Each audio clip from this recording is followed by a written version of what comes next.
Well, everything that has a beginning definitely has an end. And so is life. It is very interesting that, well, in one home we are celebrating the birth of a child, and probably right opposite that very home, we are mourning the passing on of a loved one. It is life. They say it is a circumference. Wengine wanasema maisha ni duara. Leo tunataka kusemezana. Today we want to talk about mourning, or rather burial ceremonies, and what happens. How do we mourn for them? What are the processes? What should we do and what shouldn't we do? Well, I really want to hear this. I want to learn. I am an open book today. But just before we get to introduce the man of God to you, we go right on to the quote of the day. It always looks impossible until it. It always looks impossible until it. A major challenge for you, mahali ulipo. Yes, no matter the challenge, no matter the impossibility, grab the opportunity and you can make it. Ama vipi watumishi wa Mungu? Kweli kabisa. Hata challenge ikiwa, you have to keep on pressing on. You have to keep on pressing on. Yeah. Introduce yourselves. Okay, I'm Pastor Betty Mwangi from AIC. Karibuni sana to the show today. Karibu sana. My name is David Maina. I am a pastor with the Life Vision Ministries. Thank you so much for having me. Asante sana. Well, we're talking about burial ceremonies and mourning for the dead. And I said it is life. It happens. Mtu yoyote yule inaweza ikamfanyikia, nimekufanyikia hata mimi mwenyewe. Watu ambao nawapenda wamepata kuondoka. Just so that we can see how well you can relate with this particular topic. Pastor Betty, what memory, or who is this person that you've ever buried and it still lingers in your mind as fresh as yesterday? I can say one of my church members. A woman who was dedicated to God. She looked healthy. She loved God with passion. She served God wholeheartedly kabisa.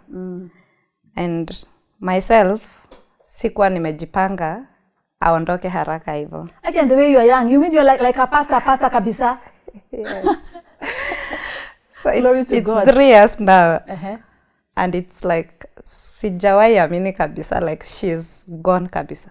So whenever you want to speak in your church, unaona ile kitu alikuwa nakaa and inaleta fresh memories.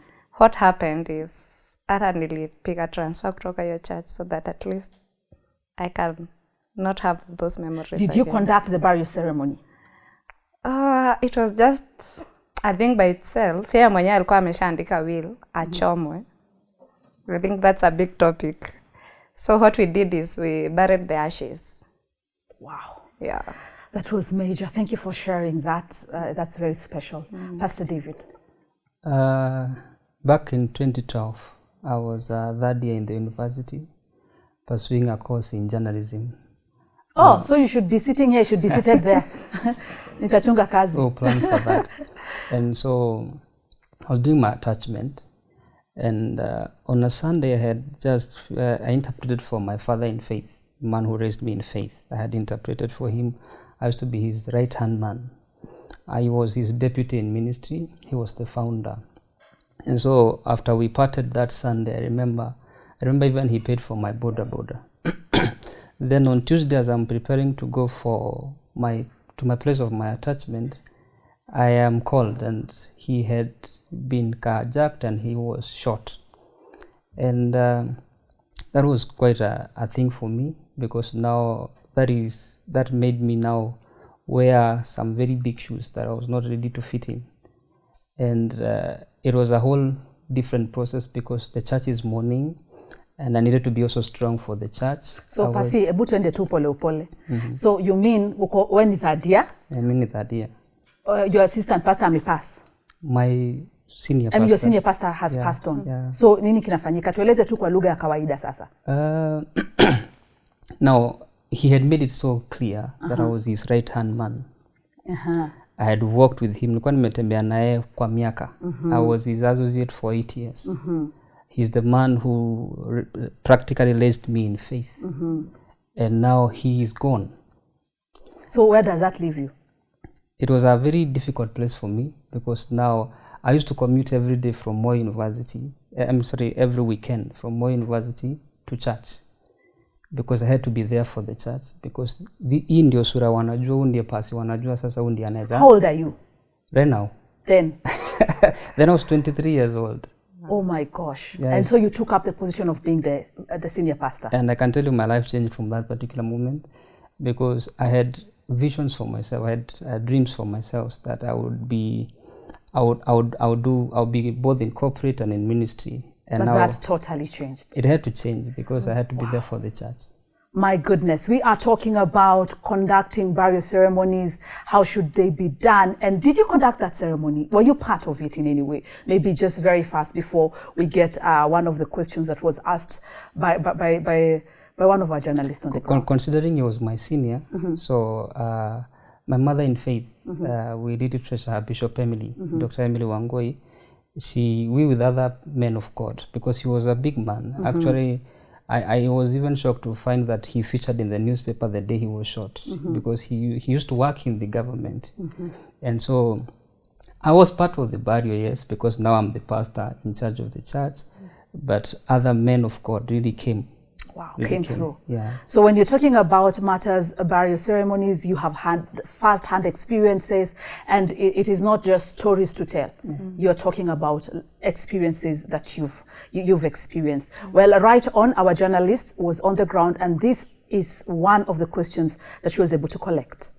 Kwa majina naitwa Peter Wang'ombe. Kwa vizuri, mtu amekufa ni vizuri kupeleka kwa kanisa. Pastor Betty. Okay. Pangu ningesema wakati ambapo mtu amekufa, you are absent from the body but you are present with the Lord.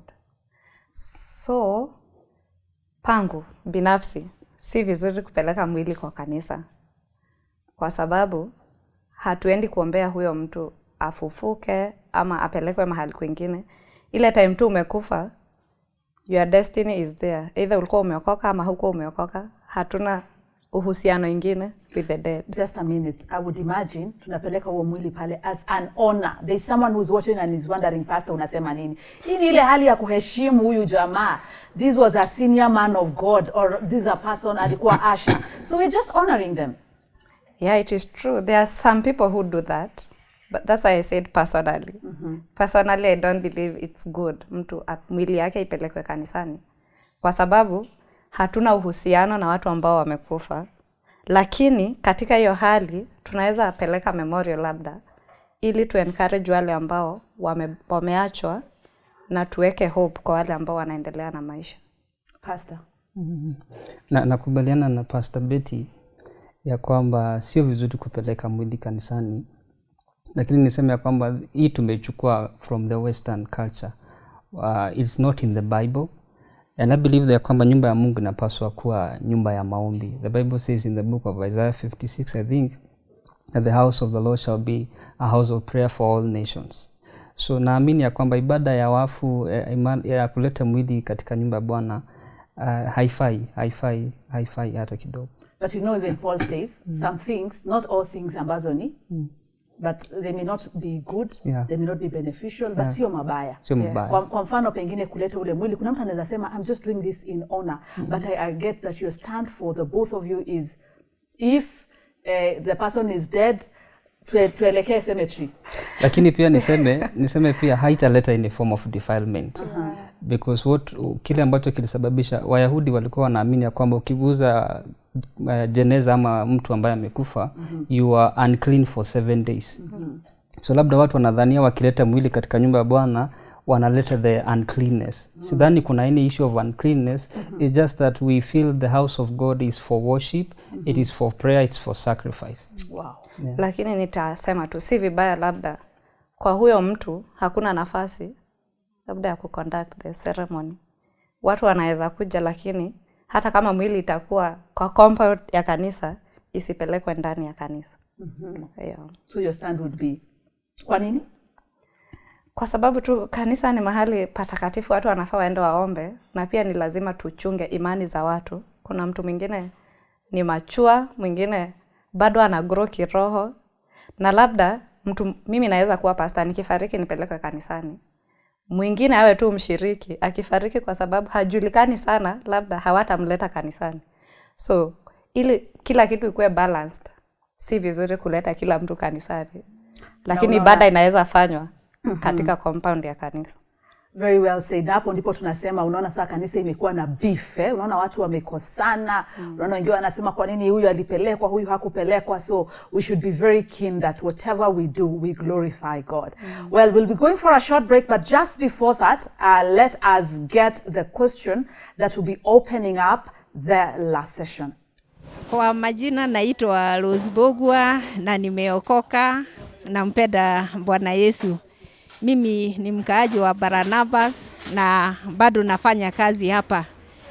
Na swali langu ni kwa nini mtu akufe achangiwe pesa badala ya kumzika hivyo? Tumzike bila kushagisha hiyo pesa. Huyo hataki watu wachangiwe pesa. Mtu azikwe hivyo hivyo. Kama ni pesa ichangwe, pengine ifanye kitu cha maana, maybe, quote and quote, my thoughts. When we get back, we'll be tackling that and much, much more. Remember, this is Ask the Ministers of God. My name is Super Waroy. And today, in this particular podcast, we are tackling matters, burial, ceremonies, and what should you do and what shouldn't you do. One of the things that came out clear, kwamba mambo ya kupeleka mwili kanisani, I can see the men of God are a bit ish. Well, keep talking to us. Remember, our Facebook, on Facebook, you can get us at Ask the Ministers of God. Well, YouTube, Ask the Ministers. Twitter, at Ask the Ministers. I hope I got that right. Producer keeps on saying, hapo unachanganyikiwa kidogo. So kindly talk to us, give us your feedback, and subscribe. We'll be right back after the break.